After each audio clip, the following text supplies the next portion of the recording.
수요 예배에 나오신 여러분들을 주의 이름으로 환영하고 또 축복합니다. 사실 우리가 늘 입에 바쁘다 바빠 이런 이야기를 하면서 살지만은 일을 처리하는 속도보다 우리 방향이 더 중요합니다. 우리가 빨리 일을 처리하는 것도 중요하지만 이 방향이 잘못되어 있으면 간만큼 손해예요. 다 해놓고도 다시 시작할 때가 있습니다. 그러므로 내가 이 일을 어떻게 해야 하는가라는 물음보다도 내가 무엇을 왜 해야 하는가가 이 더 본질적인 인생의 질문입니다. 바쁜 세상, 바쁘게 살다가 우리가 여기까지 왔습니다. 바쁘게 살다가 지금 2020년 1월까지 흘러왔습니다. 정말 총알같이 빨리 오긴 했는데 잘 왔는가는 평가를 해봐야 될 것입니다. 여러분들이 지나온 인생을 돌아볼 때 잘 사셨습니까? 제가 지나가는 말로 묻는 것이 아니라 여러분의 인생을 돌아볼 때 정말 잘 사셨습니까? 우리가 정말 심각하게 돌아봐야 될 질문입니다. 이 자리에 앉아 계신 우리 성도님들은 이제 나이가 지긋하신 60대 60평생을 살아오셨고 또 70평생 80평생을 살아오신 어른들이 많이 계신데 정말 이 자리에 계신 어른들은 누구보다도 열심히 살아오신 분들입니다. 열심히 산 것은 확실해요. 뭐 여기 어영부영한 사람은 없어요. 열심히 산 것은 확실하지만 그것이 잘 살았다는 것을 증명해 주지는 못합니다. 한국 사람들은 열심히 산 것과 잘 산 것을 동의어로 생각하는데 여러분, 열심히 산 것과 잘 산 것은 엄연히 다릅니다. 열심히 살았다, 내가 정말 열심히 살았다, 이 말은 밤낮 제대로 놀지도 쉬지도 못하고 최선을 다해 자식들 공부시키고 식구들 먹여 살리느라고 열심히 일하고 애썼다, 이런 뜻이 아마 열심히 살았다는 뜻일 것입니다. 그러나 신앙인에게 있어서는 열심히보다는 잘 살았냐는 검증이 필요한데 그것은 하나님 앞에 하나님 보시기에 잘 살았는가, 하나님이 보실 때 착하고 충성된 종이라는, 잘하였도다 착하고 충성된 종이라는 평가받는 것이 중요합니다. 우리는 모두 다가 하나님의 최종 심판대 앞에 놓일 존재들입니다. 그래서 오늘 본문의 말씀을 중심으로 인생의 속도보다 사람의 제일 되는 목적이 무엇인가를 살펴보면서 우리 인생의 방향을 한번 점검해 보기를 원합니다. 첫 번째, 사람의 제일 되는 목적은 무엇인가? 사람의 제일 되는 목적은 무엇인가 살펴보겠습니다. 우리 교단에서 채택한 이 웨스트민스터 소요리 문답 1문에 나오는 질문입니다. 소요리 문답과 함께 이 대요리 문답도 있는데요. 이 대요리 문답엔 사람의 제일 되는 목적이 아니라 사람의 첫째 되는 목적이라고 되어 있습니다. 뭐 대요리 문답은 뭐고 또 소요리 문답은 뭔가, 이렇게 혹시 생각하실 분이 있을지 몰라서 제가 잠깐 설명을 드린다면 1643년 영국 웨스트민스터 총회 121명의 목사와 평신도 사정관 30명, 이 30명은 상원 의원이 10명, 하원 의원이 20명, 그래서 30명의 이 평신도 사정관이 모여서 또 거기에다가 8명의 스코틀랜드에서 파송된 이 총대들, 사실상은 신대륙, 그 당시 1640 중반기인데 미국에 건너갔던 청교도들도 사실 초청하려고 그랬어요. 그런데 이게 뭐 거리상 이게 초청장은 보냈어도 올 수가 없고, 다행히 스코틀랜드에서 초청장을 보낸 총대들은 이 8명이 참석해서, 이 스코틀랜드에서 참석하신 8사람이 사실 일당 백의 역할을 감당해서 이들이 5년 7개월, 상상이 안 가시죠? 5년 7개월에 걸쳐서 뭐 1000여 번 이상의 이 모임을 했다고 그래요. 기도하며 작성한 문서가 우리 교단에서 신앙의 지주와 같이 생각하는 웨스트민스터 신앙 고백서. 그래서 이게 보통 웨스트민스터 신도 개요 이렇게 우리가 보통 부릅니다. 뭐 이게 뭐 비슷한 말인데요. 웨스트민스터의 아주 중요한 교리다 이런 뜻입니다. 신도 개요란 말은. 그리고 또한 오늘 지금 말씀드리는 이 대요리문답, 소요리문답, 이것을 이 5년 7개월 동안 작성한 내용입니다. 자, 제가 그래서 자료 사진을 2장을 준비했는데, 첫 번째 사진은 이 웨스트민스터 사원과 국회의사당입니다. 예. 저도 영국에 가서 저기 한번 관광 한 2번 정도 가봤습니다. 뭐 저기 잘 가보지를 못할 곳인데, 가봤고요. 두 번째 사진 한번 보여주시기 바랍니다. 저거는 1847년 존 로저스 허버트가 그린 상상도입니다. 저희 1847년이라고 되어 있잖아요.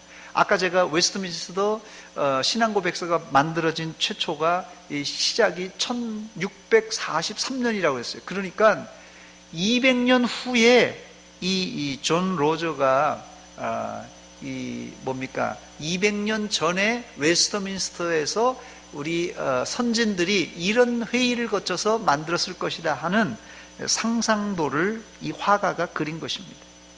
감사한 것은 여기에 참석했던 150명 스코틀랜드 장로교 지도자까지 이 159명은 대부분 당대의 최고의 신학자요 목회자들로 구성되었고, 더 감사한 것은 대부분이 칼빈주의 신학을 계승하는 청교도적 장로교인들이 중심이 되었습니다.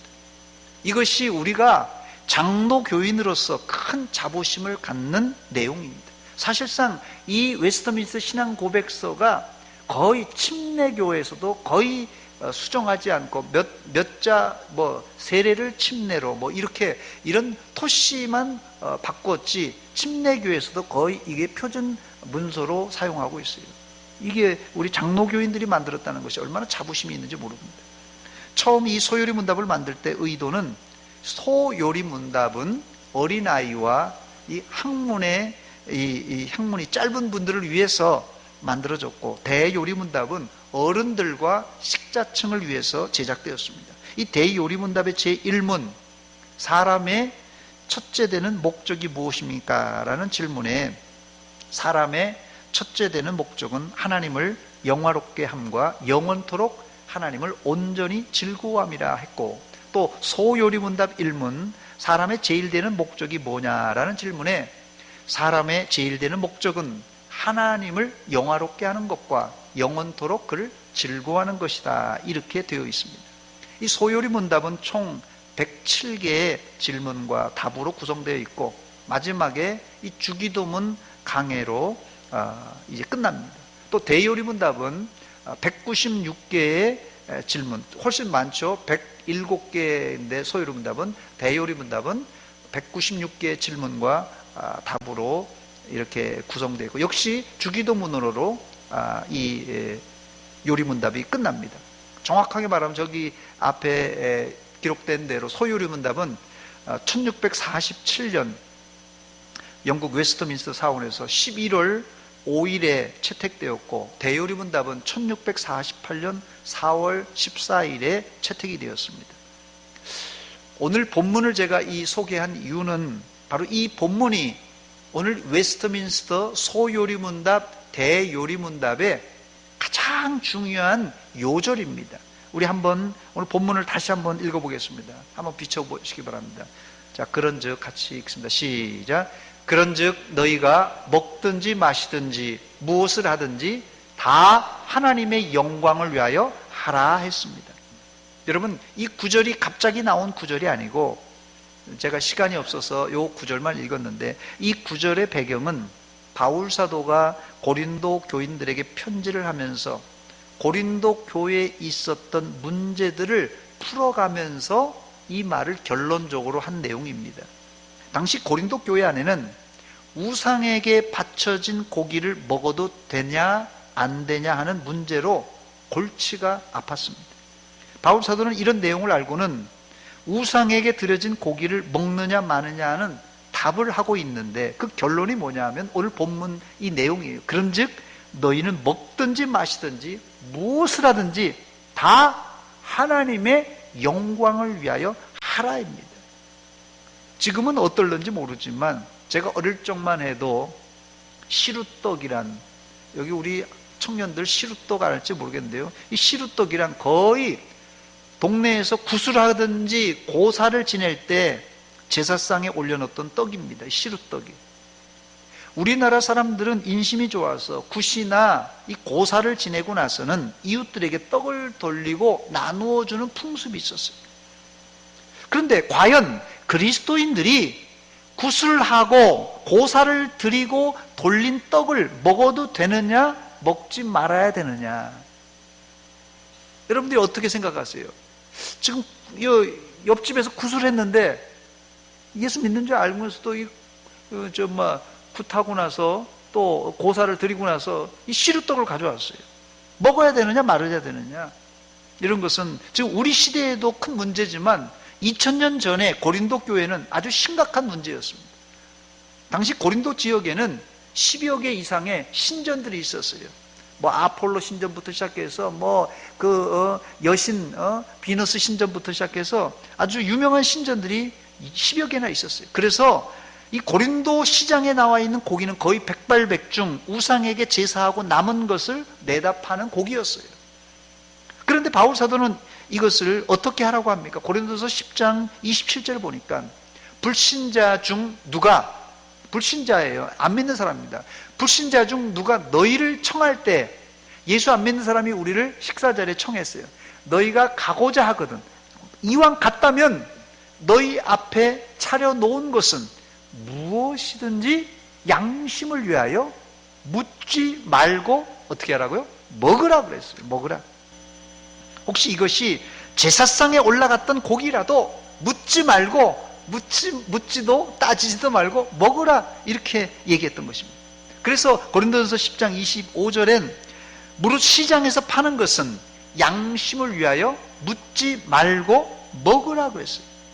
바울 사도가 왜 이렇게 말했던 것입니까? 그 이유가 있어요. 디모데전서 4장 3절 4절에 보니까 혼인을 금하고 어떤 음식물은 먹지 말라고 할 터이나 음식물은 하나님이 지으신 바니 믿는 자들과 진리를 아는 자들이 감사함으로 받을 것이니라. 하나님께서 지으신 모든 것이, 하나님께서 지으신 모든 것이 어떻다고요? 악하다 선하다? 하나님이 지으신 모든 것은 선함에 감사함으로 받으면, 감사함으로 먹으면 버릴 것이 없느니라 했습니다. 그러므로 여러분 잘 들으시기 바랍니다. 귀신에게 드려졌다고 그 고기에 귀신이 붙어있지 않으니 먹어도 무방하다는 말씀이에요. 그런데 여러분 잘 들어야 됩니다. 한국말은 끝까지 들어야 됩니다.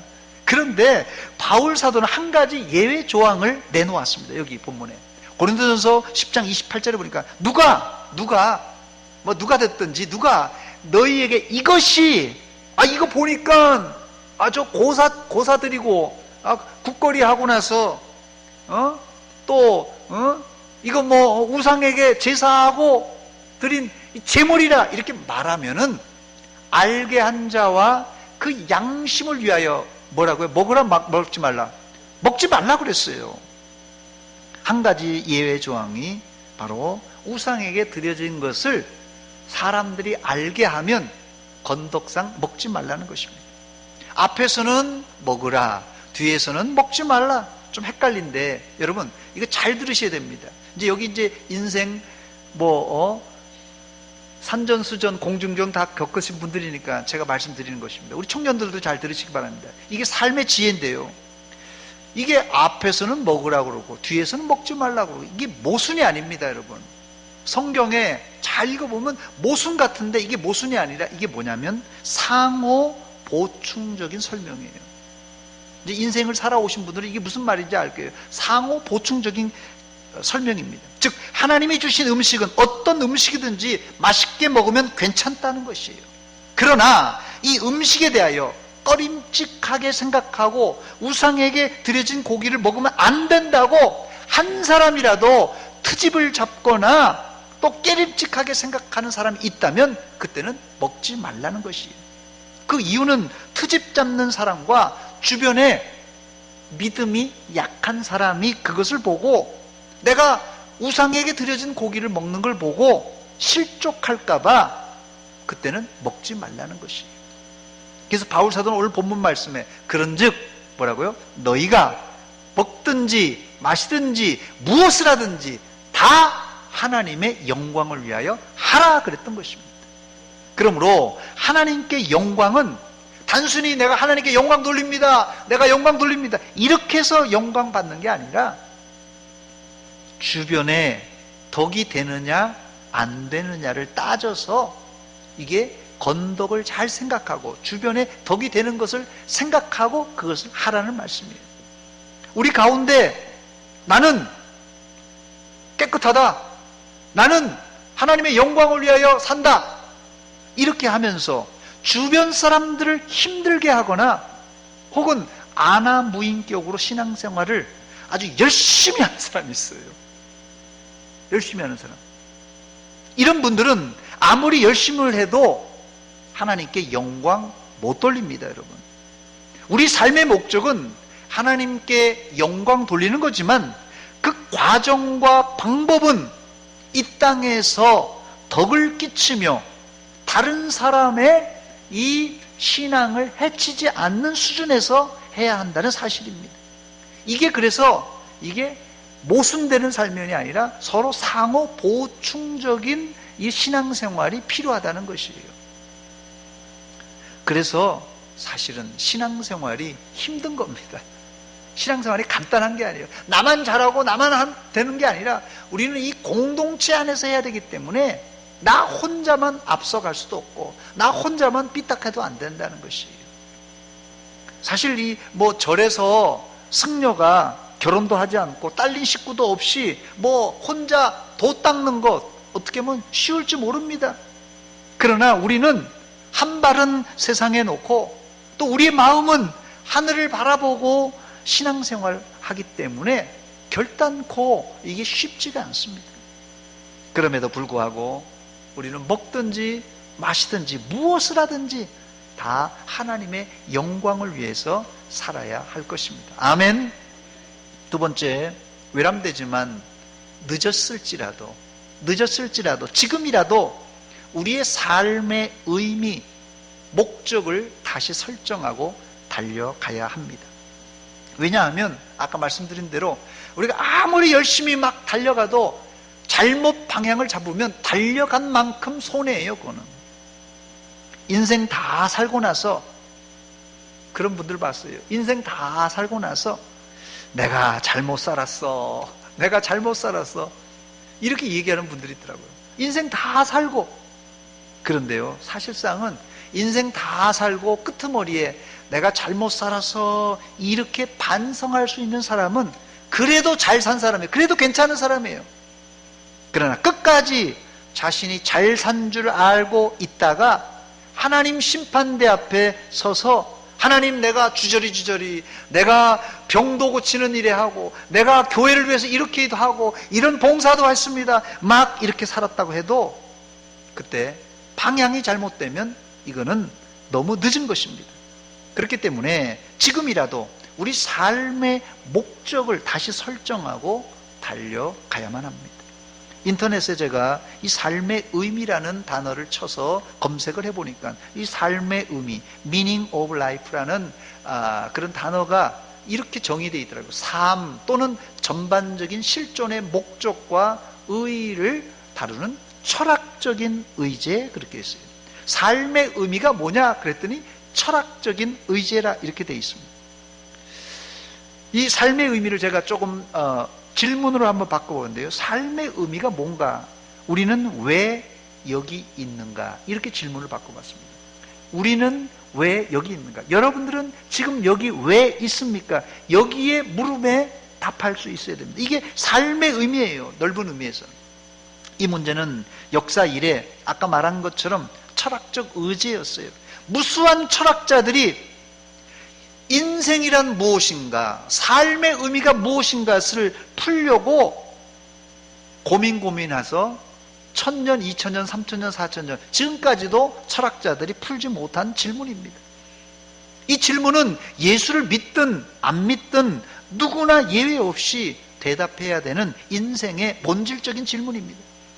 그런데 인생이 뭡니까? 삶이 뭡니까? 이렇게 물어보면 현대인들은 이런 문제를 아주 고리타분한 문제로 치부하고는 그냥 묻지 말라고 하고 또 생각도 안 하고 그냥 분주하게 바쁘게만 살아갑니다. 그래서 17세기의 영국의 신학자, 목회자들은 이런 인간의 본질적인 의문을 해결하기 위해서 뭐 비비 꼬지 않고 단도직입적으로 요리문답 제1 문항에 사람의 첫째 되는 목적, 인생의 제일 되는 목적이 뭐냐고 이렇게 질문하고 있습니다. 인생에 대한 질문과 답을 갖지 않고 사는 사람들은 미안한 말씀입니다만은 아무리 오래 살았어도 헛산 것입니다. 다시 말씀드립니다. 인생에 대한 질문, 인생에 대한 답을 갖지 않고 그냥 분주하게 사는 사람들은 아무리 오래 살았어도 헛산 거예요. 여러분들은 왜 삽니까? 오늘 이 자리에 계신 분들은 아마도 뭐 지금 제가 몇 번 소개했기 때문에 대소요리문답의 답을 알고 있기 때문에 왜 삽니까? 하면 하나님의 영광을 위하여 삽니다. 쉽게 대답할 것입니다. 그런데 사람이 급하거나 어려운 상황에 놓여 보면 이 정답이 잘 안 나오고요. 이제 자기의 진짜 본심이 막 흘러나올 때가 있어요. 여러분 진심으로 곰곰이 생각해 보시기 바랍니다. 내가 왜 사는가? 내가 무엇 때문에 사는가? 내가 어떻게 살아야 잘 사는가? 이 본질적인 질문, 이 질문에 우리가 정확한 답을 가지고 있어야 됩니다. 예수 안 믿는 사람들은 당신 왜 삽니까? 이렇게 물어보면 뭐라고 대답해요? 왜 삽니까? 이렇게 보면 예수 안 믿는 사람은 뭐라고 대답합니까? 제일 많은 답이 뭔지 아세요? 깜짝 놀랐습니다. 예수 안 믿는 사람들한테 왜 삽니까? 이렇게 물었더니 죽지 못해 살지 이 사람아. 왜 사냐니까 죽지 못해 산다는 게 아니 진짜예요. 웃지 못할 일입니다. 이런 대답이 많다니까요. 죽지 못해 산다는 말이 맞습니다. 심지어는 예수 믿는 사람들도 왜 사냐고 그러면 죽지 못해 산다는 사람들이 있다는 거예요. 교회 안에도. 물론 경제적으로 또 상황적으로 얼마나 고통스러우면 그러겠습니까? 이해는 됩니다만은 그러면 안 됩니다. 예수 믿는 사람들이 죽지 못해서 산다는 게 말이 됩니까? 이게 우리의 인생을 내 입장에서 보면 이런 비관적인 말이 사실은 특별한 이야기가 아니라 심지어는 예수 믿는 사람들도 죽지 못해 삽니다. 목사님 이런 사람 많습니다. 신방 가보면 진짜예요. 또 어떤 분은 삶의 이유와 목적을 왜 삽니까? 물어보면 목사님 그거 물어보지 마세요. 물어보지 말라고 하면서 인생은 어떤 특별한 뜻이 있어서가 아니라 그냥 사니까 사는 겁니다. 그냥 뭐 답변하기가 변변한 게 없으니까 사니까 산다고 이렇게 대답을 합니다. 제가 인터넷에서 한 불자가 목사가 이게 뭐 불교에 관심이 있어서가 아니라 이게 어떻게 하다 보니까 불자가 한 스님에게 상담한 내용이 인터넷에 떠 있어요. 한 불자가 이 법륜 스님이라는 분이 아주 유명한 분인가 봐요. 나는 일문일답입니다. 제가 이걸 읽고 깜짝 놀랐습니다. 이 대화를 통하여서 저는 불교란 종교가 어떤 종교인가를 확실히 알게 되었습니다. 어떤 불자가 법륜 스님에게 자신은 인생 왜 사느냐 하는, 아마 이 불자가 조금 인생에 대한 깊은 생각이 있었던 사람인 것 같아요. 그래서 자기는 왜 사는가 곰곰이 생각해 보니까 그래도 좋은 일 하면 살았으면 좋겠다 해서 베풀며 사는 것이 행복할 것 같아서 남에게 베풀기 위해 산다 이렇게 말하면서 스님, 내가 이렇게 사는 것이 잘 사는 것입니까? 이렇게 물어봅니다.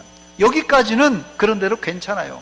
그래도 이 사람도 불자지만은 남을 위해서 남에게 베풀며 살겠다, 이거 괜찮은 것 같아요. 그런데 이 법륜이라는 이 스가 뭐라고 대답했는지 아십니까? 예, 아주 걸작입니다. 그 대답을 한번 들어보시기 바랍니다. 왜 사느냐? 베풀고 산다. 답이 아닙니다. 이게 지금 스님이 얘기한 거예요. 왜 사느냐? 베풀고 산다. 답이 아닙니다. 왜 사느냐? 그냥 산다. 이게 답이에요. 사는데 이유가 있어서 사는 건 아닙니다. 기가 막힙니다. 이게 상담이라고 한 거예요. 중략 보여주세요. 그 다음에 이제 조금 그래도 뒤에는 좀 처음에 첫 마디는 저렇게 써놓고 조금 중간에는 또 수습을 한 것 같아요. 태어날 때 무슨 이유가 있어서 태어나나? 그냥 태어나지. 태어나는 게 먼저 있고 이유 있는 건 나중에 있어요. 존재가 먼저예요. 언제든지. 뭐 이건 아주 철학적인 그런 논리적 정연한 이야기입니다. 그런데 그래도 자꾸 더 물으면 안 죽어서 산다. 사는 게 먼저다. 이 말이다. 그래도 자꾸 물으면 안 죽어서 산다. 사는 게 먼저다. 이 말입니다. 그럼 어차피 사는데 어떻게 사는 게 좋으냐? 어떻게 욕심 부리고 살 거냐? 베풀고 살 거냐? 즐겁게 살 거냐? 괴롭게 살 거냐? 이런 건 어떻게 해당하는 답이에요. 왜가 아니라 어떻게 사는 게 좋느냐? 욕심 부리고 사는 게 좋다 하면 그렇게 살면 되고, 베풀면서 사는 게 좋다 하면 그렇게 살면 되고, 그런데 그런 건 모두 부차적인 것이고 핵심은 뭐냐 하면 즐겁게 살 거냐 괴롭게 살 거냐, 이게 관건입니다. 기가 막힌 대답이에요. 이것이 불교의 왜 사느냐 하는 이유입니다. 그들은 왜 사느냐 이유를 묻지 마세요. 왜 사느냐 이유 묻지 마세요. 어떻게 사느냐만 중요합니다. 한마디로 얘기해서 즐겁게 살면 된다는 거예요. 고행과 같은 세상, 괴로운 세상 즐겁게 살면 된다는 거예요. 이 불자와 이 승려가 이렇게 말하는 이유가 있어요. 이 불자와 이 승려가 이렇게 묻고 답하는 이유가 있는데, 그 이유는 창조주 하나님을 몰라서 이 멍텅구리 대화가 이루어지는 것이에요. 예수 믿는 사람들 가운데서도 이렇게 철딱선이 없는 이야기를 하는 사람들이 있습니다. 불교는 창조주가 없습니다. 윤회사상이에요. 윤회사상. 돌고 또 도는 윤회사상입니다. 그게 인생이에요. 그냥 뭐 내가 사람으로 태어났다가 또 뭐 다음 생에는 개로 태어났다가 뭐 어떻게 개미로 태어났다가 윤회예요. 윤회. 이런 사상은 좀 심하게 말하면 사람들을 우민화시킵니다. 우민화. 좀 멍청하게 만들어요. 그래서 미안한 얘기지만 이 불교 국가, 특별히 소승불교라고 하는데, 우리는 이제 그래도 대승불교인데요. 소승불교가 이 인도 차이나 반도, 베트남, 제가 그 나라들을 뭐 비하하는 건 아닙니다. 베트남, 캄보디아, 태국, 이런데 미얀마까지, 이런 나라들이 지금 다 독재적인 그 나라입니다. 그런데도 백성들이 그냥 그만하고 살아요. 이게 불교의 영향입니다, 여러분들. 이만큼 종교가 무서운 거예요. 사람들을 우민화시켜서 독재자로 하여금 독재를 마음대로 할 수 있도록 그렇게 만들어주는 거예요. 또 김기월이라는 시인이 왜 그렇게 사느냐 묻는다면 이란 시를 지었는데, 그 내용이 이렇습니다. 왜 그러고 사느냐 묻는다면, 왜 그러고 사세요? 왜 그러고 사느냐 묻는다면, 김기월. 사람들은 묻죠. 왜 그러고 사느냐고. 죽지 못해 산다는 이미 부담스러운 인생인 것을. 굴레라는 인생에 더 별것 있는 인생이 있겠냐고. 빗물보다 많은 눈물로 적신 인생, 그렇게 사는 거라고. 산다는 건 다 그런 거라는 유행가 가사처럼, 뭐 이런 유행가가 있나 보죠. 살기 위해서 살았다고, 그것이 여자의 인생인 줄 알았다고. 푸른 하늘 자유롭게 날 수 있다면 무거운 짐을 벗어버리고 그물처럼 걸린 덫을 내려놓을 수 있을까? 사람들은 묻죠. 무슨 얘기를 할 수 있을까?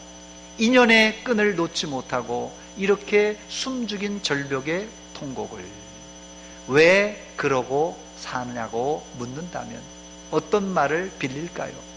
엄마라서, 엄마이기 때문이라고. 이런 시입니다. 처음엔 시인의 이름이 김기올이라고 그래서 저는 남자인 줄 알았더니 시 안에서 시인이 여자라는 것을 눈치챌 수 있었습니다. 그러나 예수 믿는 우리는 엄마라서 사는 게 아닙니다. 아빠라서 사는 것이 아닙니다. 아마 우리나라 사람들은 자식을 위해서, 아마 여기 나이 드신 우리 어머니들은 자식을 위해 평생, 가족을 위해 평생 희생했기 때문에 어쩌면 이 김기월 시인의 시가 익숙할지 모릅니다. 그러나 자식을 위함이 우리 인생의 다가 아닙니다, 여러분. 속지 마세요. 이건 진짜 부차적인, 인생의 부차적인 문제입니다. 예수 믿는 사람들은 살아야 할 분명한 이유와 목적이 있습니다. 우리는 우리를 이 땅에 창조하신 창조주 하나님의 목적을 이루어야 됩니다. 만들었다는 것은, 뭘 만들었다는 것은 뭐 이유가 있다는 것이에요. 그냥 뭐 맥없이 만들어요. 뭘 맥없이 만들어요? 이 종을 그냥 맥없이 만들어요? 이 종을 때리려고 치려고 만든 거 아니겠어요? 그냥 만드는 데는 그냥 만드는 게 없습니다. 반드시 목적이 있다는 것이에요. 이것을 기독교에서는 사명이라고 부릅니다. 나를 하나님이 왜 만들었느냐? 하나님이 특별히 하실 일이 있기 때문에, 사명이 있기 때문에 만들었다는 것입니다. 그런데 기독교인들은 사명 이전에 우리의 창조주를 기쁘게 해야 될 책임이 있습니다. 이것을 소요문답에서 인간은 하나님의 영광을 위하여서 산다라고 이렇게 대답합니다. 이것이 하나의 상투적인 대답 같지만은 하나님의 영광이 우리 인생의 목적이고 이유입니다. 이사야 선지자가 근거를 지금 말하고 있는데요. 창조주의 바람을 한번 들어보시기 바랍니다. 하나님께서 우리 인간을 만드시면서 바람이 있었어요. 어떤 바람이 있는 줄 알았어요? 이사야 43장 7절 말씀입니다. 우리 한 목소리를 같이 읽어보겠습니다. 시작. 내 이름으로 불려지는 모든 자, 곧 내가 내 영광을 위하여 창조한 자를 오게 하라. 그를 내가 지었고 그를 내가 만들었느니라. 여기 보니까 내 이름으로 불려지는 모든 자, 곧 내가 내 영광을 위하여 창조한 자를 오게 하라고 그랬어요. 하나님께서 우리를 만든 것은 하나님의 영광을 위하여서 만들었다고 분명히 밝히고 있습니다. 이사야 43장 21절에도 이 백성은 내가 나를 위하여 지었나니 나를 찬송하게 하려 함이니라 그랬습니다. 오늘 본문 말씀도 마찬가지입니다. 고린도전서 10장 31절에도 그런즉 너희가 먹든지 마시든지 무엇을 하든지 다 하나님의 영광을 위하여 하라 그랬어요. 그래서 바울 사도는 로마서를 쓰면서 우리 인생의 시작, 출발과 우리 인생의 진행 과정과 우리 인생의 마지막 종착역을 이렇게 표현하고 있습니다. 로마서 11장 36절입니다. 같이 읽어보겠습니다. 시작.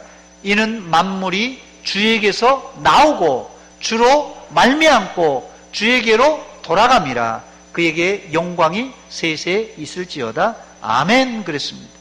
여기서 우리는 어디서 왔고 어디로 말미암고 어디로 향하는지를 분명히 밝히고 있습니다.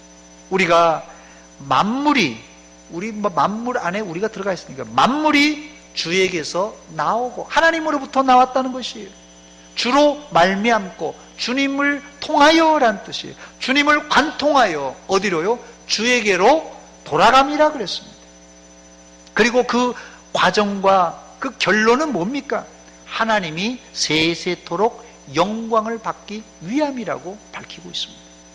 사랑하는 여러분, 말세에 우리가 정신 차리고 깨어 기도할 때인데 왜 그러냐면요, 사탄이 우는 사자와 같이 삼킬 자를 찾고 있는데 우리는 보통 생각하면은, 예전 제가 어릴 적에도 공산당 그리라고 그러면 공산당에다가 그냥 막 뿔도 그리고 막 마귀 새끼처럼 공산당을 그렸거든요. 근데 북한 사람들 중에 뿔난 사람 하나도 없더라고요. 그게 뭐냐면요, 이 사탄이 이제 공략을 바꿨습니다. 사탄이 막 험악한 거로 오면 다 대적하니까는 사탄을 갖다가 아주 예쁜 여자로 그려놓든지 아주 멋있는 남자로 이렇게 묘사를 해놨어요. 그리고 이 사탄이 말이에요, 우리의 인생의 목적을 흐리멍텅하게 만들어서 삶의 이유를, 삶의 목적을 우리 생각에서 딱 빼앗아가 버렸어요. 내가 왜 사는가? 이걸 현대인들에게 헷갈리게 해서 내가 왜 살지? 왜 살지? 사는 이유가 없어. 사는 이유가 없어. 그러다 보니까 마음에 현대인들이 우울증이 들어요. 살 이유가 없으니까, 이건 뭐 세상 살 이유가 없어. 재미도 없어. 우울증 들은 거예요. 이게 벌써 우울증 든 겁니다, 이건. 또 이렇게 사탄이 우리 삶의 이유를 빼앗아가 버리니까 비관적인 사람이 돼요. 그래서 그런 사람들한테 물으면 죽지 못해 살지, 이렇게 딱 나오는 거예요. 왜 사냐 그러면 죽지 못해 살지, 이렇게 막 나오는 거예요. 왜? 이 마귀가 말이에요, 삶의 목적을, 삶의 이유를 빼앗아가 버리니까 왜 사는지 모르니까 그냥 죽지 못해 사는 거예요. 또 이 사탄이 이렇게 우리의 삶의 목적을 빼앗아 버리니까 아무 계획 없이 그냥 살게 만들어 버려요. 무계획적인 인간으로 만들어 버렸어요. 이게 사탄의 전략입니다, 여러분. 정신 차려야 됩니다. 아직 2020년 연초입니다. 여러분들은 예수 그리스도 안에서 삶의 의미, 삶의 목적을 정확하게 깨닫고 사시기를 축원합니다. 이게 뭐라고요? 오늘 웨스트민스터 소요리 문답 1문 1답에 나오는 것이에요. 인생의 목적을 발견해야 됩니다. 인생의 목적을 발견해야 우리가 뭘 하고 살아야 될까? 사명이 거기서 나오는 것입니다. 그때 여러분들이 하늘나라 갈 뿐 아니라 하나님 나라에 가서도, 야, 네가 이 땅에서 사명 잘 감당했구나, 큰 상급 받게 되는 것입니다. 끝으로 이 소요리 문답 1문 1답, 오늘 이 문제와, 우리 인생의 문제와 답이 여기 있습니다. 한번 같이 읽어보겠습니다. 큰 소리로 한번 비춰주시기 바랍니다. 1문 1답. 자, 소요리 문답 제1문 시작. 사람의 제일 되는 목적이 무엇입니까? 여러분들한테 묻는 거예요. 사람의 제일 되는 목적이 무엇입니까? 답이 나와 있습니다. 시작. 하나님을 영화롭게 하는 것과 영원토록 그분을 즐거워하는 것입니다. 여러분들은 죽지 못해 사는 게 아닙니다. 사니까 사는 것도 아닙니다. 돈 벌려고 사는 것도 아닙니다. 오직 하나님께 영광 돌리고 영원토록 그분을 즐거워하기 위해서 사는 것입니다. 여러분들은 하나님 한 분만으로 만족하시고 하나님이 여러분 인생의 목적과 목표가 되시기를 주의 이름으로 축원합니다. 저를 한번 따라서 하시기 바랍니다. 하나님의 영광을 위해 삽시다. 하나님의 영광의 본뜻은, 하나님의 영광이란 말은 내 이 유익을 포기한다는 뜻이에요. 내 유익을 포기한다는 거예요. 하나님의 영광을 위해 산다고 하면서 내 욕심 다 챙기는 것은 하나님의 영광 아니에요. 자기 욕심 채우는 거예요. 내 욕심을 포기할 때, 하나님의 영광을 위해 살 때 하나님께서 영광 받으시고 우리에게 상급으로 하나님이 채워주십니다. 제가 오늘 이 시간이 없어서 이 큰 틀만 말씀드렸는데, 하나님의 영광을 위한 삶, 여러분, 이것을 우리 개인에게 적용하자면 어떤 일을 만나든지 어떤 사안을 만나든지, 제가 하나의 좌우명과 같은 말씀이 하나님의 영광입니다. 제 좌우명이 하나님의 영광인데요, 어떤 일을 만나잖아요. 예를 들어서 어떤 물건을 살라고 한다면 이 물건을 만났단 말이에요. 내가 이것을 통해서 정말 하나님께 영광 돌릴 수 있을까? 내가 이 물건을 통해서 혹이라도 하나님 영광이 가려진다면, 내게 이 물건을 내가 가지면 유익이지만 하나님의 영광이 가려진다면 포기하는 거예요. 이게 하나님의 영광을 위한 사람입니다. 내가 A라는 대학에 들어가나 B라는 대학에 들어갈 것인가? 여러분, 이거 어떻게 하겠어요? 내가 A라는 대학에 가야지 하나님께 영광 많이 돌리는 거야. 내가 B라는 학과를 선택해야지 하나님의 영광을 많이 돌리는 거야. 그 하나님의 영광, 내가 가장 하나님께 영광 많이 돌릴 수 있는 길로 가는 거예요. 제가 제 간증입니다만은, 제가 목사가 된 것은 제가 공부를 하면서 대학을 졸업하고 나서 정말 하나님의 영광이 무엇일까? 하나님의 영광을 가장 많이 돌리는 길은 무엇일까? 한 걸음 한 걸음 한 걸음 한 걸음 나가다가 제가 사실은 신학교를 안 가려고 그랬어요. 사실은 어떻게 보면은 하나님께서 진작에 저를 목사로 부르려고 이렇게 해놨던 것 같아요. 저는 그래서 이걸 자꾸 숨겨놓고 하나님의 영광 다른 길로도, 제가 그래서 청년 때였지만 나는 이 교회 장로가 되어서 목사님을 협조하고 내가 잘 섬기겠습니다. 저를 지도했던 돌아가신 목사 돌아가셨지만 제 목사님도 너는 이 공부 열심히 해서 이 학교에서 가르치는 교수가 돼서 우리 교회 장로가 돼서 열심히 잘 섬기자. 그래서 이게 하나님의 영광을 위해서겠구나. 그래서 계속 기도하면서 한 걸음 한 걸음 나가다 보니까 이제 이 교수나 장로가 아니라 하나님이 나를 목회자로 부르시나 보다 해서 한 걸음 한 걸음 오다 보니까 제가 여기 이제 목사가 될 것입니다. 여러분 삶의 도전은 이겁니다. 무엇이 하나님의 영광인가?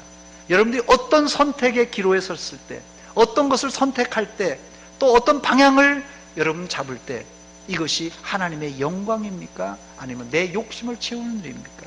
내 욕심을 하나하나 내려놓을 때 하나님의 영광의 길이 보입니다. 아무쪼록 여러분의 인생이 죽지 못해 사는 것도 아니고 그냥 사니까 사는 것도 아니고 하나님의 영광을 위해 한 걸음 한 걸음 나아가서 하나님 앞에 설 때 잘했다 칭찬받는 주의 종들 다 되시기를 주의 이름으로 축원합니다.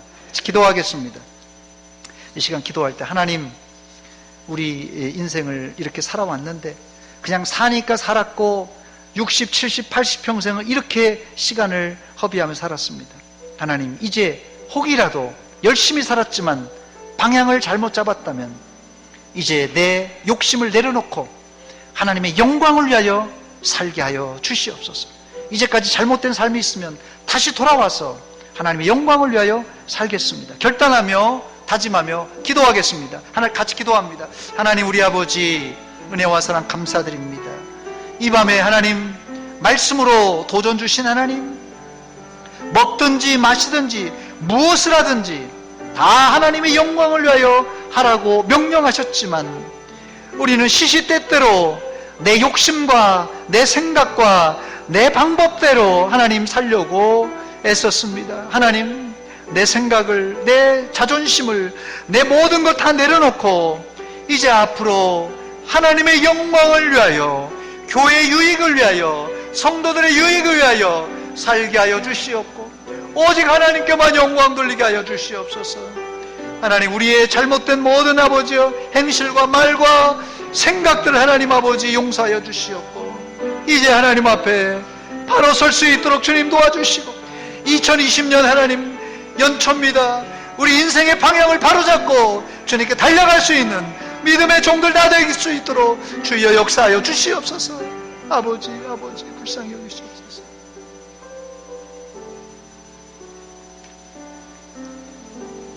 하나님, 우리 아버지 은혜와 사랑 감사드립니다.